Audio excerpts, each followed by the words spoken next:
Hi friends, ಎಲ್ರಿಗೂ ನಮಸ್ಕಾರ. ಇವತ್ತು ನಾವು ನಮ್ಮ ಚಾನಲಲ್ಲಿ ಏನು ರೆಸಿಪಿ ನೋಡ್ತಾ ಇದ್ದೀವಿ ಅಂದರೆ ತುಂಬ ರುಚಿಯಾದಂಥ ಹಲಸಿನಣ್ಣು ಕಡುಬು ಹೇಗೆ ಮಾಡೋದು ನೋಡೋಣ.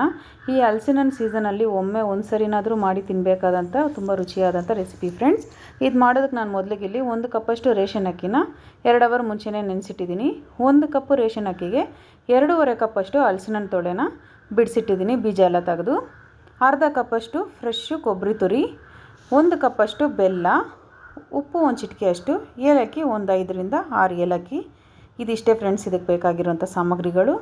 ಈಗ ಮೊದಲಿಗೆ ನಾವಿಲ್ಲಿ ಒಂದು ಮಿಕ್ಸಿ ಜಾರ್ಗೆ ನಾವು ಬಿಡಿಸಿಟ್ಟಿರೋಂಥ ಈ ಹಲಸಿನ ತೊಳೆನೆಲ್ಲ ಹಾಕಿ ಚೆನ್ನಾಗಿ ನೈಸಾಗಿ ರುಬ್ಕೊಬೇಕು. ಇದನ್ನೆಲ್ಲ ಚೆನ್ನಾಗಿ ನೈಸಾಗಿ ರುಬ್ಕೊಂಡಿದ್ದಾದಮೇಲೆ ಇದನ್ನ ಒಂದು ಪಾತ್ರೆಗೆ ಹಾಕ್ಕೊಳ್ಳೋಣ. ನೀಟಾಗಿ ನೀರು ಇಲ್ದೇ ರುಬ್ಕೊಬೇಕು ಫ್ರೆಂಡ್ಸ್, ನೀರು ಹಾಕಿದ್ರೆ ಚೆನ್ನಾಗಿರಲ್ಲ, ಈ ರೀತಿ ಗಟ್ಟಿ ಇರುತ್ತೆ, ಇರಲಿ. ಈಗ ಅದೇ ಮಿಕ್ಸಿ ಜಾರ್ಗೆನೇ ನಾವು ನೆನೆಸಿಟ್ಟಿರೋಂಥ ಅಕ್ಕಿನ ನೀರಿಲ್ದರೆ ಸೇರಿಸ್ಕೊಳ್ಳೋಣ. ಒಂದು ಸ್ವಲ್ಪನೂ ನೀರಿಲ್ದೇ ಸೇರಿಸ್ಕೊಳ್ಳೋಣ, ಎಲ್ಲ ಹಿಂಗಿಸಿ. ಈಗ ಇದ್ರ ಜೊತೆಗೇ ನಾವು ತುರಿದಿಟ್ಟಿರೋಂಥ ಕೊಬ್ಬರಿ ತುರಿ ಮತ್ತು ನಾವು ಪುಡಿ ಮಾಡಿ ಇಟ್ಟಿರೋಂಥ ಬೆಲ್ಲ ನಾನು ಇದ್ರ ಜೊತೆಗೆ ಹಾಕ್ಕೊಳ್ಳೋಣ. ಈಗ ನಾವು ತೆಗ್ದಿಟ್ಟಿರೋಂಥ ಏಲಕ್ಕಿ ನಾನು ಇದ್ರ ಜೊತೆಗೇನೆ ಹಾಕ್ಕೊಂಬಿಡೋಣ. ಈಗ ಇದನ್ನೆಲ್ಲ ಚೆನ್ನಾಗಿ ನೈಸಾಗಿ ರುಬ್ಕೊಬೇಕಾಗುತ್ತೆ. ಪೂರ್ತಿ ನೈಸ್ ಏನೂ ಬೇಕಾಗಿಲ್ಲ ಫ್ರೆಂಡ್ಸ್, ಒಂದು ಸ್ವಲ್ಪ ತರ್ತರಿಯಾಗಿದ್ದರೆ ಚೆನ್ನಾಗಿರುತ್ತೆ. ನೋಡಿ, ಈ ರೀತಿ ಇದ್ದರೆ ಸಾಕು. ಇದಕ್ಕೊಂದು ಸ್ವಲ್ಪ ನೀರು ಬೇಕಾದ್ರೆ ಹಾಕ್ಕೊಂಡು ರುಬ್ಕೊಳ್ಳಿ. ನೋಡಿ, ಈ ರೀತಿ ರುಬ್ಕೊಂಡಿರೋಂಥ ಅಕ್ಕಿ ಹಿಟ್ಟು ನಾನು ಈ ಹಲಸಿನ ಜೊತೆಗೇ ಮಿಕ್ಸ್ ಮಾಡ್ಕೊಳ್ಳಿ. ಈಗ ಒಂದೇ ಒಂದು ಚಿಟಿಕೆ ಅಷ್ಟು ಮಾತ್ರ ಉಪ್ಪು ಹಾಕ್ಕೊಳ್ಳಿ ಫ್ರೆಂಡ್ಸ್. ಉಪ್ಪು ಹಾಕೋದ್ರಿಂದ ಸ್ವೀಟು ತುಂಬ ಅನಿಸಲ್ಲ, ಚೆನ್ನಾಗಿರುತ್ತೆ ತಿನ್ನೋದಕ್ಕೂ. ಈಗ ಇದನ್ನ ಚೆನ್ನಾಗಿ ಈ ರೀತಿ ಮಿಕ್ಸ್ ಮಾಡಿಬಿಟ್ಬಿಡಿ.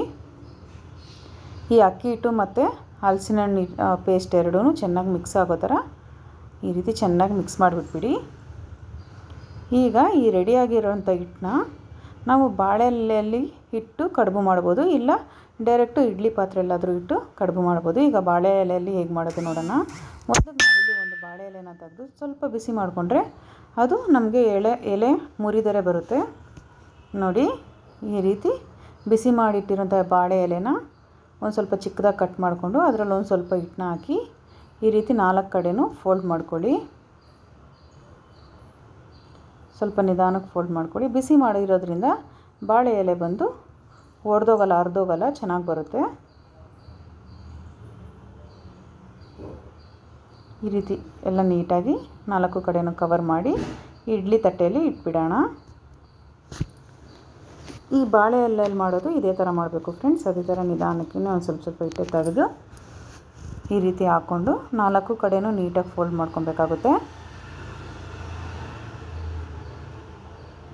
ಹೀಗೆ ನಿಧಾನಕ್ಕೆ ಫೋಲ್ಡ್ ಮಾಡಿ ಇದನ್ನು ನಾನು ಇಡ್ಲಿ ಪಾತ್ರೆಯಲ್ಲೇ ಇಡೋಣ, ಇಡ್ಲಿ ತಟ್ಟೆಯಲ್ಲೇ.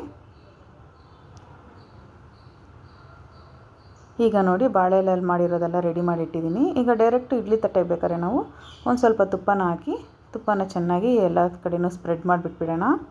ಈ ರೀತಿ ಎಲ್ಲ ಕಡೆ ಸ್ಪ್ರೆಡ್ ಮಾಡಿಬಿಟ್ಟು ಈಗ ಇದಕ್ಕೆ ನಾವು ಹಿಟ್ಟು ಹಾಕ್ಕೊಬೇಕಾಗುತ್ತೆ. ಈ ತುಪ್ಪ ಹಾಕೋದ್ರಿಂದ ಒಳ್ಳೆ ಘಮ ಬರುತ್ತೆ, ಟೇಸ್ಟು ಚೆನ್ನಾಗಿರುತ್ತೆ ಫ್ರೆಂಡ್ಸ್. ನೋಡಿ, ಈ ರೀತಿ ಒಂದು ಸ್ವಲ್ಪ ತೆಗೆದು ಇಡ್ಲಿ ತಟ್ಟೆಗೆ ಹಾಕ್ಕೊಳ್ಳೋಣ. ನೋಡಿ ಫ್ರೆಂಡ್ಸ್, ಅಷ್ಟೇ ರೆಡಿಯಾಗಿದೆ. ಈಗ ಇದನ್ನು ಇಡ್ಲಿ ಪಾತ್ರೆಯಲ್ಲಿ ಇಟ್ಬಿಡೋಣ. ಇಡ್ಲಿ ಪಾತ್ರೆಯಲ್ಲಿಟ್ಟು ಒಂದು ಅರ್ಧ ಗಂಟೆ ಚೆನ್ನಾಗಿ ಬೇಯಿಸ್ಕೊಬೇಕಾಗುತ್ತೆ. ಇದಕ್ಕೀಗ ತಟ್ಟೆ ಮುಚ್ಚಿ ಬಿಟ್ಬಿಡೋಣ. ಇದೊಂದು ಅರ್ಧ ಗಂಟೆ ಚೆನ್ನಾಗಿ ಬೇಯಲಿ. ಒಂದು ಸ್ವಲ್ಪ ಉರಿ ಹೈಯಲ್ಲೂ ಬೇಡ, ಸಿಮ್ಮಲ್ಲೂ ಬೇಡ, ಒಂದು ಮೀಡಿಯಮ್ ಫ್ಲೇಮಲ್ಲಿಟ್ಟು ಬೇಯಿಸ್ಕೊಳ್ಳಿ. ನೋಡಿ ಫ್ರೆಂಡ್ಸ್, ಒಂದು ಅರ್ಧ ಗಂಟೆ ಆಗಿದೆ. ಎಷ್ಟು ಚೆನ್ನಾಗಿ ಬಂದಿದೆ ನೋಡಿ, ಮೆತ್ತಗೆ ಎಷ್ಟು ಚೆನ್ನಾಗಿದೆ ನೋಡಿ. ಇಡ್ಲಿ ತಟ್ಟೆಲಿರೋದು ಅಷ್ಟೇ ಚೆನ್ನಾಗಿ ಬಂದಿದೆ, ಸಾಫ್ಟಾಗಿ. ನೋಡಿ ಫ್ರೆಂಡ್ಸ್, ಅಷ್ಟೇ ರುಚಿಯಾದಂಥ ಹಲಸಿನ ಹಣ್ಣು ಕಡುಬು ರೆಡಿಯಾಗಿದೆ ನೋಡಿ. ಇದೆಲ್ಲ ಇಡ್ಲಿ ಪಾತ್ರೆಯಲ್ಲಿ ಇಟ್ಟಿರೋಂಥದ್ದು, ಇದು ಬಾಳೆ ಎಲೆಯಲ್ಲಿ ಮಾಡಿ ಇಟ್ಟಿರೋಂಥದ್ದು.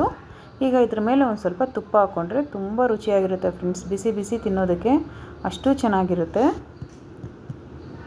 ಈ ತುಪ್ಪ ಹಾಕೋದ್ರಿಂದ ಒಳ್ಳೆ ಫ್ಲೇವರು, ಒಳ್ಳೆ ಟೇಸ್ಟ್ ಬರುತ್ತೆ ಫ್ರೆಂಡ್ಸ್. ನೀವು ಈ ರೆಸಿಪಿನ ತಪ್ಪದೇ ಮಾಡಿ ನೋಡಿ ಫ್ರೆಂಡ್ಸ್, ಅಷ್ಟು ರುಚಿಯಾಗಿರುತ್ತೆ ನೋಡಿ. ಎಷ್ಟು ಸಾಫ್ಟಾಗಿದೆ ನೋಡಿ, ತಿನ್ನೋದಕ್ಕೂ ಅಷ್ಟೇ ರುಚಿಯಾಗಿತ್ತು, ತುಂಬ ಡಿಫ್ರೆಂಟಾಗಿತ್ತು, ಟೇಸ್ಟು ತುಂಬ ಚೆನ್ನಾಗಿತ್ತು. ನೀವು ಈ ರೆಸಿಪಿನ ತಪ್ಪದೇ ನಿಮ್ಮ ಮನೇಲಿ ಟ್ರೈ ಮಾಡಿ ನೋಡಿ ಫ್ರೆಂಡ್ಸ್. ನಿಮಗೆ ಈ ರೆಸಿಪಿ ಇಷ್ಟ ಆಗಿದ್ದರೆ ನಮ್ಮ ವಿಡಿಯೋನ ಲೈಕ್ ಮಾಡಿ, ಶೇರ್ ಮಾಡಿ, ಕಮೆಂಟ್ ಮಾಡಿ, ಮರಿದೇರೆ ನಮ್ಮ ಚಾನಲ್ನ ಸಬ್ಸ್ಕ್ರೈಬ್ ಮಾಡ್ಕೊಳ್ಳಿ ಫ್ರೆಂಡ್ಸ್. ನಿಮ್ಮ ಸಪೋರ್ಟ್ ಯಾವತ್ತೂ ಹೀಗೇ ಇರಲಿ. ಧನ್ಯವಾದಗಳು.